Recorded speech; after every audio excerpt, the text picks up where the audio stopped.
मयंक जी, मैं आपके पास सीधे आ जा रहा हूँ बिना किसी परिचय के। मयंक जी, आप बीच में आप कहाँ-कहाँ दौरा कर आए, आप नॉर्थ ईस्ट भी हो आए, आपने देश की यस। नई-नई चीजें।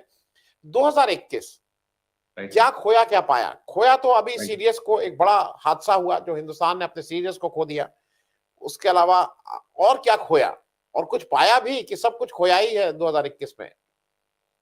डिफेंस के पर्सपेक्टिव से, डिफेंस के पर्सपेक्टिव से। देखिए, बहुत सारे इश्यूज हैं, कुछ क्लैरिटी हुई है। जो आप खोया पॉइंट से कहते हैं, मैं उसको ऐसे कहता हूँ कि हमारे जो बॉर्डर इश्यूज हैं उसको लेके कुछ क्लैरिटीज आ गई हैं, जो शायद अ, अब चीजों को एक अलग दिशा दे दें, डायरेक्शन अलग कर देंगे।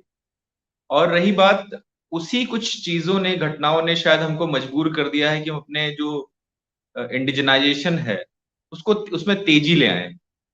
तो हमने, ऐसा नहीं है कि देखिए बहुत इच्छा से, स्वेच्छा से किया है। एक्चुअली अंडर कंपल्शन हम कर रहे हैं, और कोई भी चीज अंडर कंपल्शन जब की जाती है तो उसका उसमें थोड़ा प्रॉब्लम्स होती हैं। अगर आप, जैसे आपने सीरियस से बात की, हाँ, एक बहुत बड़ी घटना हुई है हमारे साथ, और बड़ी सरप्राइजिंग घटना है। उसकी इंक्वायरी चल रही है, और एक ऐसे ऑफिसर को रखा गया है जो खुद हेलीकॉप्टर के इस वक्त सबसे सीनियर मोस्ट पायलट हैं, सर्विंग पायलट हैं वो। तो उनके साथ इंक्वायरी चल रही है, और माना ये जा रहा है कि 10-15 दिन के अंदर वो रिपोर्ट भी आ जाएगी, क्या घटना का कारण क्या थे, क्या वजह हुई। बट हमने यहाँ एक बहुत इंपॉर्टेंट ऑफिसर को खो दिया।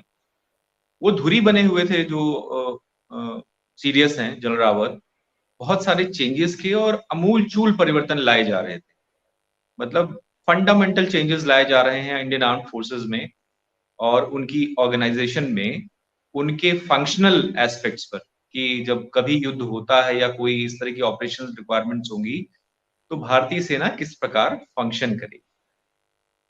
तो देखिए, चेंज, जो अच्छी चीजें हुई पहले वो बात कर लूं, फिर एक जो सफाई है, जो जिस वजह से कुछ क्लैरिटी, वो जो चाइना का जो ईस्टर्न लद्दाख वाला इशू है, उसकी वजह से बहुत सारी चीजें क्लियर हुई हैं।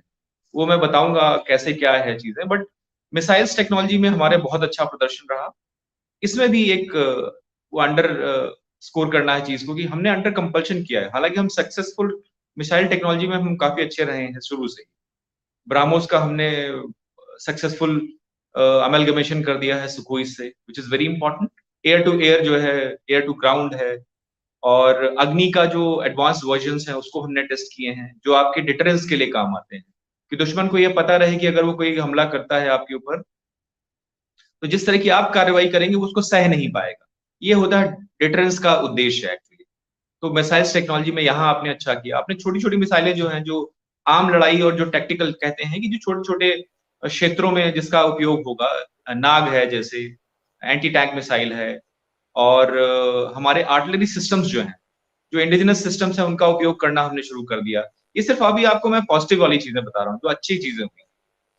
और इस तरह से जो हो गया इंजन्स में, एक बहुत बड़ी जो इस पिछले महीने जो खबर आई है, कि जब फ्रांस की मिनिस्टर ऑफ डिफेंस जो है, आर्म फोर्सेस जो हैं, फ्लोरेंस पार्ली इंडिया आई, तो उन्होंने एक एग्रीमेंट किया राजनाथ जी के साथ में, कि इंजन प्रोडक्शन, भारत का जो सबसे कमजोर हिस्सा रहा है, कमजोर कड़ी रही है, वो है इंजन। आप सारे जो इक्विपमेंट्स यूज करते हैं, जितने फाइटर्स यूज करते हैं, जितने आपके टैंक्स हैं, उन सब के सोच लीजिए आपके इंजन जो है वो विदेशों से आते हैं। यहाँ तक कि जो आपका तेजस है, उसमें जीई का इंजन यूज होता है, 414 404 यूज होता है। वो सब भी सोचिए, तो इतनी ज्यादा कमजोर इश्यू है ये। तो अगर ऐसा अनाउंसमेंट हो गई जिसका कि राजनाथ जी ने खुद बोला, तो ये बहुत बड़ी चीज हुई है। इसको हमें स्ट्रेटेजिकली इंपॉर्टेंट चीजें समझनी चाहिए, कि जब हम कल मार्क 2 की बात कर रहे हैं, कि मान लीजिए 83 जहाज हम तेजस के खुद अपने बनाए हुए उपयोग करना शुरू करेंगे, तो हम उसमें इंजन की बात नहीं कर रहे थे, बहुत सारी मिसाइलों की बात नहीं कर रहे थे। बट अब शायद आप ये मान के चल सकते हैं कि अगले 10 सालों में जो चीजें होंगी, इंजन आएंगे, वो इंजन भी आपका होगा। ये एक बहुत इंपॉर्टेंट चीज हुई है। अब आते हैं आर्म फोर्सेज ऑर्गेनाइजेशन की।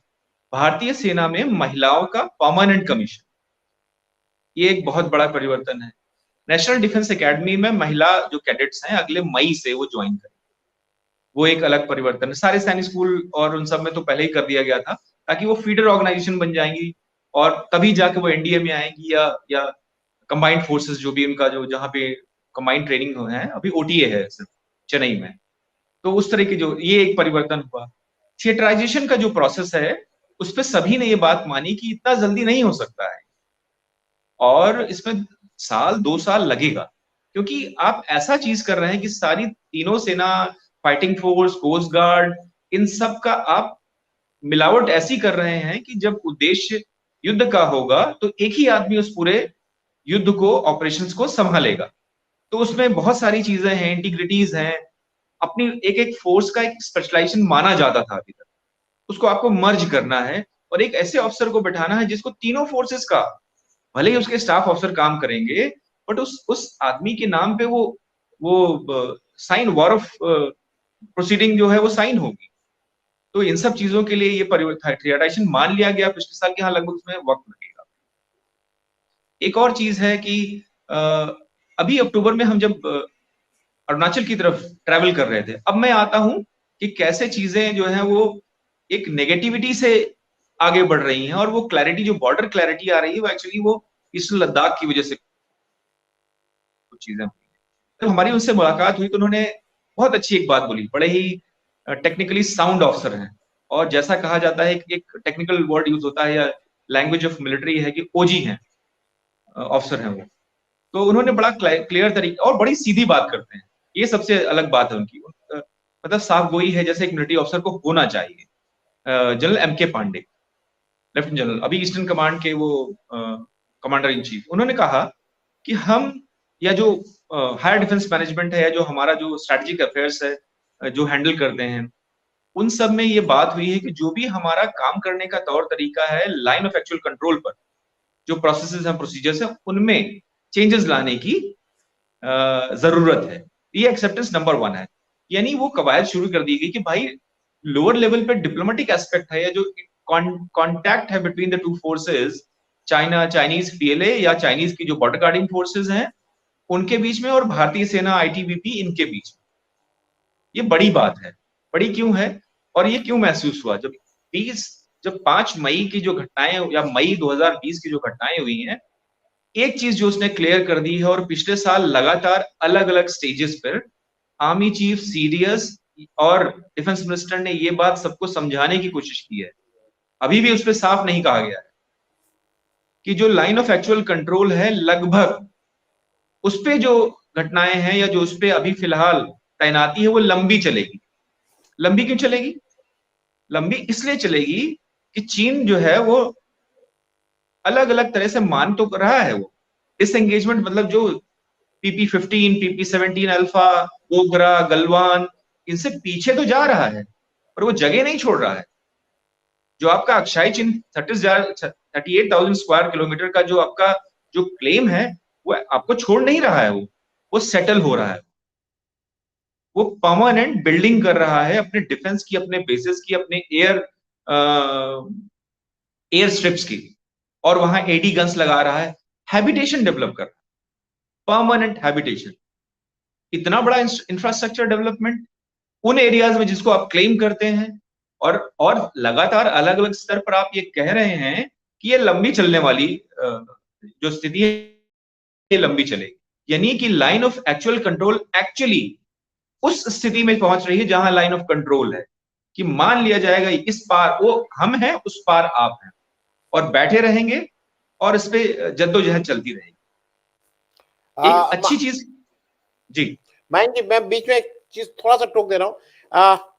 हमारे एक दर्शक है, शायद उनको थोड़ा आर्मी जानकारी और थोड़ा उनका, तो वो कह रहे हैं कि इसके सोर्सेस क्या, अगर वो और जानना चाहें इसके बारे में, तो उनको ये कहां से पढ़ सकते हैं ये सब चीजें? देखिए, क्योंकि हम रिपोर्ट कर रहे हैं, जो क्यूमुलेटिव आपको हम नॉलेज दे रहे हैं, क्योंकि हम उस चीज से डील करते हैं रोज, तो हमें वो पता है, और हम लोग वो रिपोर्ट कर रहे हैं।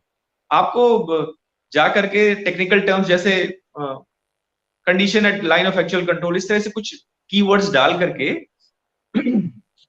आप सर्च कर सकते हैं, ये इन्फॉर्मेशन, ये रिपोर्ट्स आ रही हैं।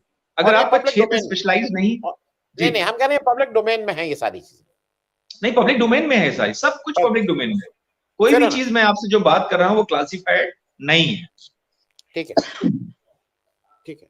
अब मैं और एक जी जी जी आप नहीं बताएं कंप्लीट। इंफ्रास्ट्रक्चर डेवलपमेंट, मैंने स्टार्टिंग में जब आपसे बात करनी शुरू की तो मैंने कहा देखिए, जो भी बहुत सारे चेंजेस अभी हो रहे हैं, जैसे हमारा लाइट कॉम्बैट हेलीकॉप्टर है LCH, वो तेजी से कैसे उसमें सारी क्लियरेंसेस आने शुरू हुए, जो इंफ्रास्ट्रक्चर डेवलपमेंट है, ब्रिज लेइंग है, रोड लेइंग है, पेवमेंट है, वो अचानक से तेजी से क्यों हुई?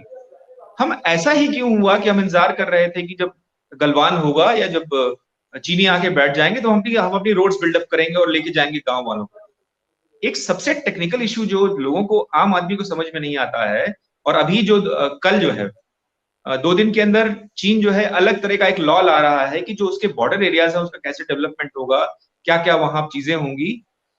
अभी तक जो है तिब्बत इतना स्पार्सली पॉपुलेटेड है कि ये मत मान के चलिए कि वहां लोग आपके लाइन ऑफ एक्चुअल कंट्रोल पे आके बैठे हुए, सेम भारत की तरफ से, लेकिन भारत की तरफ से ज्यादा लोग वहां बैठते थे, लेकिन इंफ्रास्ट्रक्चर बिल्डिंग नहीं कर रहे हैं।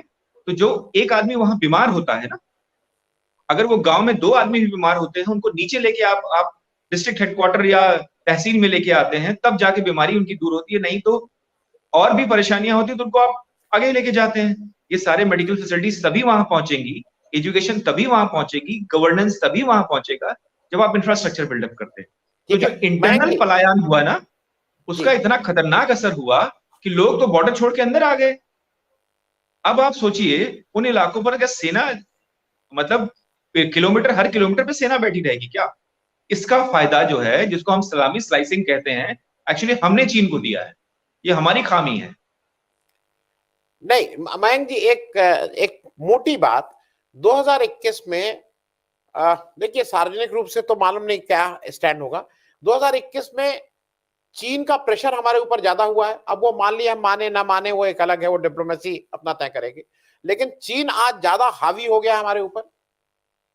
क्वाड का आगे बढ़ना यह संकेत है, जो क्वाड 4 राष्ट्रों की जो संगठन है, जिसपे बहुत ज्यादा बातें होने लगी, मुखर होकर बातें होने लगी। क्यों होने लगी? ये संदेश है एक्चुअली। ये तभी होने लगी जब आप भी संदेश देना चाह रहे थे कि आप कुछ करोगे तो मैं जवाब दूंगा। तो हमारी जवाब देने की कार्रवाई तभी आगे बढ़ी जब चीन ने हमारे साथ कुछ किया, हम पर प्रेशर फील होना शुरू हुआ, तब हमने ऐसा करना शुरू किया, और इंटरनेशनल स्टेज पर हमने अलग अलग तरीके से अलाइनमेंट्स स्टार्ट किए। तो जो इंडो पैसिफिक, जो पैसिफिक था वो इंडो पैसिफिक कहलाने लगा सडनली। भारत को साझा करने के लिए, उन चीजों में लाने के लिए हमें इसको सामरिक तौर पर ही सोचना होगा कि इंडो पैसिफिक किसी ने आपको दान में नहीं दे दिया है, किसी और को कंपल्शन फील हो रहा है इसलिए वो कह रहा है नहीं नहीं ये इंडो पैसिफिक है। इससे पहले एक्सेप्टेंस क्यों नहीं हो रहा था भारत को? जी आज अमेरिका को भारत इतना अच्छा क्यों लग रहा है जी सडनली? ये सब चीजें हमें भी सोचनी होगी कि सामरिक तौर पर जब चीजें और संगठन और जो आपस के रिश्ते बदल रहे हैं, उस वजह से भारत की जो महत्व बढ़ाई जा रही है, वो भारत को अपना इंडिपेंडेंट जो स्ट्रेटेजिक स्टांस है उसको समझना होगा, अपनी महत्व और अपनी अपनी स्टेट को समझना होगा। सीडीएस एक बात बहुत अच्छी कहते थे और वो सबको समझनी होगी, आर्मी चीफ भी उसको रिपीट करते हैं कि let us be ready to fight the wars with Indian made weapons and equipments. Kargil ने ये आपको साफ कर दिया था कि अगर विदेशों से ढोए हुए, खरीदे हुए आप सामानों पर करेंगे तो उनके आप हमेशा डिपेंडेंट रहेंगे और नीश टेक्नोलॉजी आपको कभी नहीं मिलेगी। तो ये साल भर के अंदर काफी प्रेशर बिल्डअप हुआ है और ये चीजें अच्छी हो रही हैं। चलिए, थैंक यू मयंक जी। इसको असल में ये जल्दी सा था, 2021 का एक लेखा जोखा आपने एक अच्छा बताया। कम से कम सेना की दृष्टि से हम लोगों की एक बड़ी बात है कि आंखें खुल जाए, और हम लोगों ने इसमें कम से कम थोड़ा, हालांकि बजट एलोकेशन कितना कम और ज्यादा हो रहा है वो एक अलग चर्चा होगी, किसी और दिन बात करेंगे। जी बिल्कुल।